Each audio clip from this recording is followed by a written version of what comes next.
Selamat pagi teman-teman. Pada kesempatan ini saya akan mempresentasikan tugas penyusunan portofolio investasi ideal berdasarkan kondisi keuangan, profil resiko, dan tujuan investasi pribadi.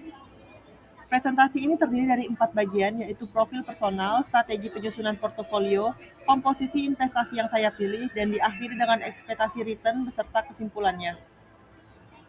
Saya memiliki 2 sumber pendapatan, yaitu sebagai karyawan dengan penghasilan sekitar 9 juta rupiah per bulan dan sebagai pengusaha trading biji kopi dengan rata-rata pendapatan sekitar 50 juta per bulan.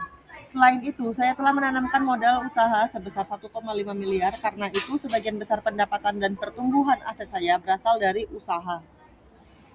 Berdasarkan risiko tersebut, saya menilai profil risiko saya berada pada kategori moderat hingga agresif. Sehingga saya sudah terbiasa menghadapi risiko usaha. Memiliki tujuan investasi jangka panjang hingga menengah,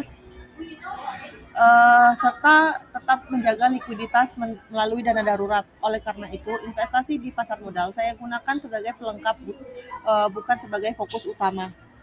Saya menggunakan pendekatan core satelit, yaitu core investment saya adalah usaha trading biji kopi karena memberikan kontribusi return dan arus kas terbesar. Sementara itu, deposito, obligasi reksadana, saham, dan emas berfungsi sebagai satelit investment untuk menjaga likuiditas sekaligus memberikan diversifikasi sehingga risiko portofolio menjadi lebih seimbang.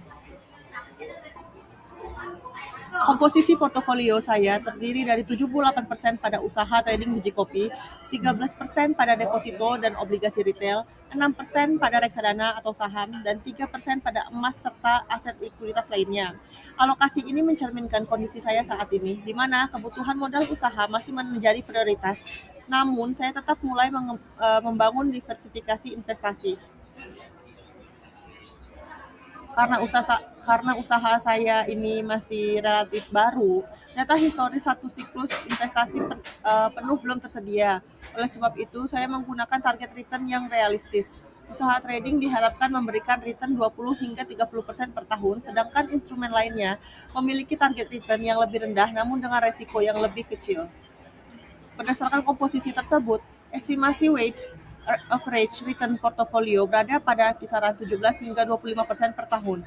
Return ini terutama berasal dari usaha trading biji kopi sebagai aset utama, sedangkan deposito, obligasi, reksadana, dan emas berfungsi menjaga stabilitas serta mengurangi risiko konsentrasi investasi. Sebagai kesimpulan, strategi investasi saya saat ini masih berfokus pada pengembangan usaha sebagai sumber pertumbuhan utama.